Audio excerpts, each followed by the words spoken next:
जानकारी के लिए हमारे साथ राजधानी भोपाल से अभय मरकले जुड़ गए हैं। हम उनसे जानेंगे क्या कुछ अपडेट सामने आ रही है। अगर हम बात करें तो चुनाव प्रचार के दौरान बड़ा दावा किया था और अब उस वादे को निभाने के लिए तैयार हैं फूल सिंह।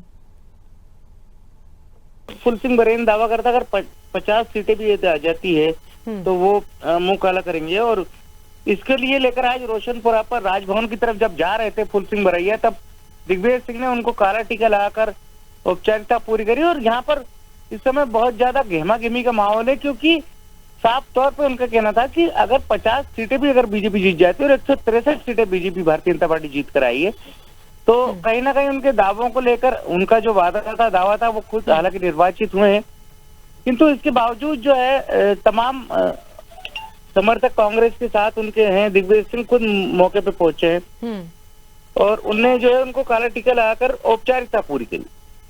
बिल्कुल, अगर हम बात करें तो बड़ी संख्या में जो लोग हैं, समर्थक जो हैं, वो उनके साथ दिखाई दे रहे हैं। इस कड़ी में महिलाओं की भी बड़ी संख्या देखने को मिल रही है। वहीं अगर हम बात करें पुलिस की, तो पुलिस प्रशासन पूरी तरह से अलर्ट इस वक्त दिखाई दे रहा है। रोशनपुरा चौराहे पर बैरिकेडिंग्स लगाए गए हैं।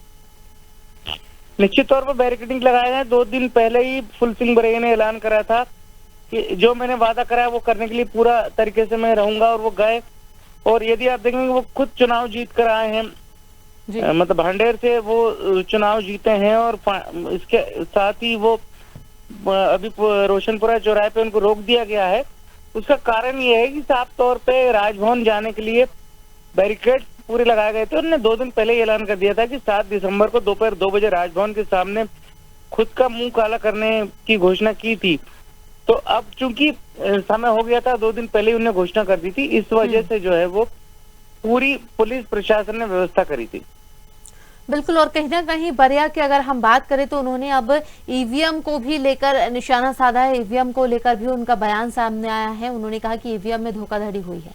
नहीं, ईवीएम पे लगातार अगर आप देखेंगे, लगातार ईवीएम, अगर नेता प्रतिपक्ष जो है गोविंद सिंह, उनने भी ईवीएम पे निशाना साधा है। और हर चुनाव के बाद हमने देखा है कि ईवीएम पर निशाना साधा जाता है। और अनुमान जो लगाया जा रहा था, अगर आप सोचेंगे 163 का जो आंकड़ा है आयुषी, वो शायद भारतीय जनता पार्टी को भी इतना अनुमान नहीं था कि इतनी बम्पर सीटें उनको मिलेंगी। 130 तक की उम्मीद थी। और बाकी मेरे साथ पूर्व पार्षद भी जुड़े हुए हैं यहाँ भोपाल राजधानी से। आयुषी, उनसे पूछेंगे कि क्या है। हेलो मैडम, नमस्कार जी। सर, सबसे पहले तो बहुत बहुत स्वागत है आपका खबर भारत 360 में। मैडम, मेरा कहना ये है, कांग्रेस कहीं ना कहीं ईवीएम पे निशान लगाती है, तो तेलंगाना पे ईवीएम पे निशाना क्यों नहीं लगाती? जी, बस यही मेरा आपसे सवाल है। अगर हम बात करें तो लगातार इस चीज को लेकर कहा जा रहा था शुरू से ही। जब चुनाव प्रचार की बात थी तभी बीजेपी के द्वारा कहा गया था कि इस बार भी कांग्रेस जो है अपनी हार को लेकर ईवीएम पर निशाना साधेगी, और कुछ ऐसा ही नजर भी आ रहा है। क्योंकि सबसे पहले तो बात की जा रही थी, हार को स्वीकार कर लिया था जनार्दन का फैसला मानकर, और अब ईवीएम पर भी जमकर निशाना साधती हुई कांग्रेस नजर आ रही है। मैडम, कहीं ना कहीं एग्जिट पोल को कांग्रेस नकारती रही थी। कहीं ना कहीं एग्जिट पोल कहीं सही था, कहीं गलत था। पर मेरा मानना ये है कि कांग्रेस को ये मानना चाहिए, अगर ईवीएम मध्य प्रदेश, छत्तीसगढ़, राजस्थान में गलत है, तो तेलंगाना में गलत क्यों नहीं है? जी,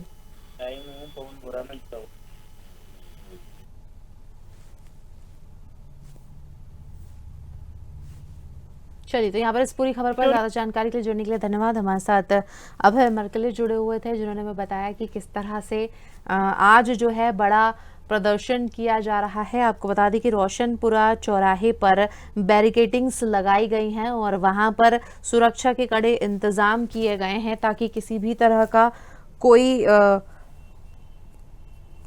बाधा उत्पन्न ना हो। इसको लेकर के बैरिकेडिंग्स लगाई गई है पुलिस के द्वारा। आपको बता दें कि फूल सिंह बरैया ने बड़ा दावा किया था चुनाव को लेकर।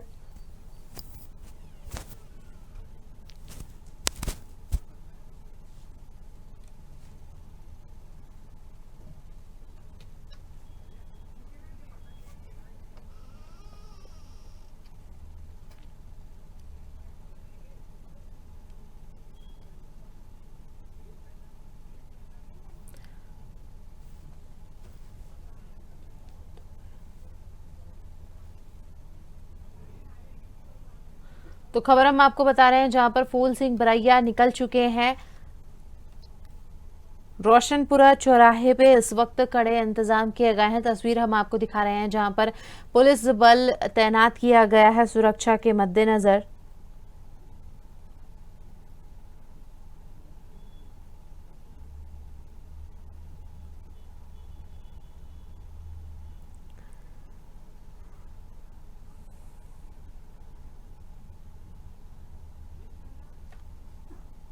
तो फूल सिंह बरैया ने किया था अपना मुंह काला करने का वादा। पूर्व सीएम दिग्विजय सिंह ने रोका, क्या हुआ उसके बाद। अब वहां